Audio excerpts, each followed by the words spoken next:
Hello student. तो जो polity की हमने सीरीज शुरू की है उसका ये तीसरा लेक्चर है। पहले लेक्चर में हमने संविधान कैसे बनाए ये सीखे थे। दूसरे लेक्चर में हमने संविधान पढ़ना शुरू किए थे। जैसे मैंने आपको कहा था, संविधान की किताब जब आप खोलेंगे तो उसमें 3 पार्ट है। पहला प्रिएम्बल जो 1 है, दूसरा आर्टिकल्स जो 395 है, और तीसरे है शेड्यूल जो कुल 12 है। तो प्रिएम्बल अपन पढ़ चुके हैं, चलो पहले आर्टिकल से शुरू करते हैं। जब मैं आर्टिकल 1 से लेकर 395 तक आर्टिकल देखता हूँ तो कुछ आर्टिकल के ग्रुप है जो पर्टिकुलर टॉपिक के बारे में बताते हैं। कुछ फंडामेंटल राइट के कुछ आर्टिकल है, कुछ डीपीएसपी के कुछ आर्टिकल है, कुछ सिटीजनशिप के आर्टिकल है। वैसे ही एक ग्रुप ऑफ आर्टिकल जो जुड़ा हुआ है इस देश में कितने स्टेट हैं और वो कैसे बने उससे रिलेटेड, और वो आर्टिकल है 1 से लेके 4 तक। तो ये 4 आर्टिकल का एक पार्ट बना है। ऐसे संविधान में 25 पार्ट टोटल है। तो अभी अपन शुरू कर रहे हैं पार्ट 1 और उसका आर्टिकल 1। तो ये आर्टिकल किस बारे में बताता है? तो ये पार्ट 1 देश का नाम और देश में किस तरह से राज्य बनते हैं इसके बारे में बताता है। तो आर्टिकल 1 ये हमारे देश का नाम बताता है। और आपको पता है हमारे संविधान के हिसाब से हमारा देश का नाम क्या है? तो इंडिया और भारत, ये 2 ही नाम हमारे ऑफिशियल नाम है। इसके अलावा आप जो भी बोलो, जैसे कि हिंदुस्तान, जम्बू द्वीप, भारतवर्ष, ये नहीं है। सिर्फ इंडिया और भारत, ये 2 ही हमारे ऑफिशियल नाम है। और आर्टिकल 1 ये भी बोलता है कि इस भारत नाम के देश में कितने राज्य है और उन राज्य का एरिया क्या है, उसका हमने टेबल बनाया है। और टेबल नंबर 1 राज्य का नाम और उसका एरिया बताता है। लेकिन जैसे मैंने आपको कहा कि संविधान में टेबल को टेबल नहीं कहते, संविधान में टेबल को शेड्यूल कहते हैं। तो शेड्यूल 1 का रेफरेंस आर्टिकल 1 में मिलता है कि इंडिया दैट इज भारत, इसमें जो राज्य आते हैं वो शेड्यूल 1 में चेक कर लो। फिर आते हैं आर्टिकल 2 पे। आर्टिकल 2 जो है ये हमारे देश को अलाउ करता है कि अगर कोई दूसरा देश हमारे देश में शामिल होना चाहता है तो हम शामिल कर सकते हैं, या फिर हम हमारे देश का ही एक टुकड़ा काट के उसका नया देश बनाना चाहते हैं तो हम ये कर सकते हैं। और ये करने का अधिकार इस देश में किसको है, ये आर्टिकल 2 बताता है।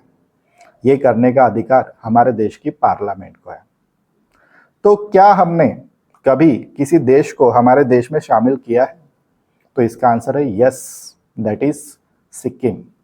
सिक्किम ये पहले एक देश हुआ करता था, पर चाइना उसको कैप्चर कर सकता है ऐसा डर था, तो सिक्किम ने भारत को चुना, वो भारत में शामिल हुआ आर्टिकल 2 के अनुसार। अगर मैं दूसरा क्वेश्चन पूछूं, क्या हमने भारत का कोई हिस्सा काट कर उसका नया देश बनाया है? तो नहीं, बिल्कुल नहीं। लेकिन एक छोटा सा केस हुआ है कि हमने हमारा एक छोटा सा हिस्सा काट के दूसरे देश को दे दिया है। वही बेरूबरी यूनियन केस है। क्योंकि ये लेक्चर मैं एसएससी के हिसाब से डिजाइन कर रहा हूँ, एसएससी, आरआरबी और अदर कॉम्पिटिटिव एग्जाम। यूपीएससी की क्लास में मैं ये बेरूबरी यूनियन का केस डिटेल में डिस्कस करता हूँ, तो आप जरूर मेरी क्लासेस ज्वाइन कीजिए। वापस आगे बढ़ते हैं। आर्टिकल 2 के बाद आता है एक आर्टिकल 2A। यह आर्टिकल सिक्किम को जोड़ने के लिए बनाया गया था, लेकिन इससे सिक्किम के लोग ना खुश थे, ना ही हमारे देश के लोग खुश थे। तो इस आर्टिकल को बनाया गया और उसके बाद डिलीट कर दिया गया।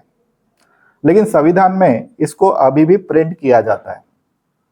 तो आर्टिकल 2A किससे रिलेटेड है, ऐसा क्वेश्चन आता है तो आपको बोलना है सिक्किम से रिलेटेड।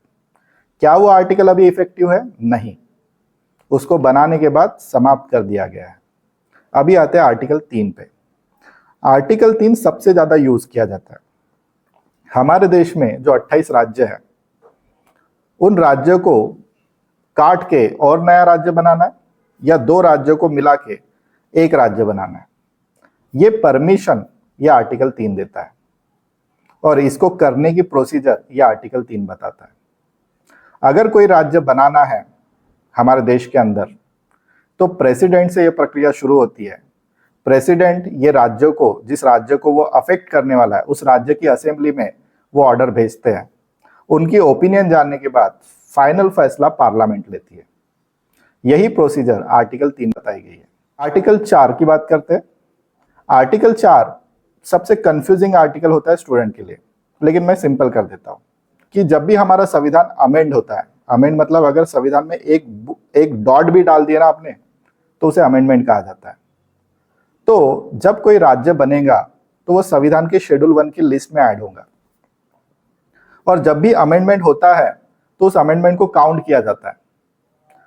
अब तक हमारे देश के संविधान में 105 अमेंडमेंट हो चुके हैं, लेकिन हमारे संविधान निर्माता चाहते थे कि ये छोटा मोटा अमेंडमेंट जब कोई राज्य निर्माण हो या कोई देश हमारे अंदर में शामिल हो जाए तो उसको अमेंडमेंट ना काउंट किया जाए, उसको सिंपल प्रोसीजर से ही लाया जाए, पार्लियामेंट के कानून से, ना कि संविधान के अमेंडमेंट से। भले ही उसके आने से शेड्यूल 1 में उसका नाम ऐड हो रहा है, संविधान की किताब में वो नाम ऐड करना पड़ेगा, उसका एरिया ऐड करना पड़ेगा, और शेड्यूल 4 में जो राज्यसभा की सीटें हम राज्यों को देते हैं वो सीट भी देने के लिए उसका नाम ऐड करना पड़ेगा। भले ही संविधान में ये वर्ड ऐड हो रहा है, लेकिन इसे अमेंडमेंट कंसिडर मत करो। बस इतना ही बोलना है आर्टिकल 4 का। वापस में रिपीट कर दूं, आर्टिकल 4 ये बोलता है कि अगर आपने 1, 2, 3 का उपयोग किए और संविधान में अमेंडमेंट हो रहा है तो उसे अमेंडमेंट मत मानो, उसे काउंटिंग में मत लो। ये बताता है आर्टिकल 4। ये एग्जाम में बिल्कुल भी नहीं आता, तो टेंशन नहीं है। फिर इसके बाद अगर मैं आगे की बात करूं तो मैं जब यूपीएससी की क्लास में पढ़ाता हूं तो मैं बड़ा अच्छे से डिस्कस करता हूँ, बहुत सविस्तर तरीके से इसके बारे में बताता हूँ। 6 घंटे मेरी क्लास चलती है सिर्फ ये यूनाइटेड टेरिटरी से रिलेटेड चैप्टर की। उसमें मैं क्या डिस्कस करता हूँ, अगर मैं आपको लिस्ट आउट करूँ तो भारत कैसे इंटीग्रेट हुआ, कैसे सरदार वल्लभ भाई पटेल ने जूनागढ़, कश्मीर, हैदराबाद हमारे भारत में शामिल करा के लिए। साथ ही साथ बेरीबरी यूनियन की, जैसे मैंने बात कही कि क्या बेरीबरी यूनियन का केस क्या था, बड़ा कॉम्प्लिकेटेड है लेकिन मैं बहुत अच्छे से उसको समझाता हूँ।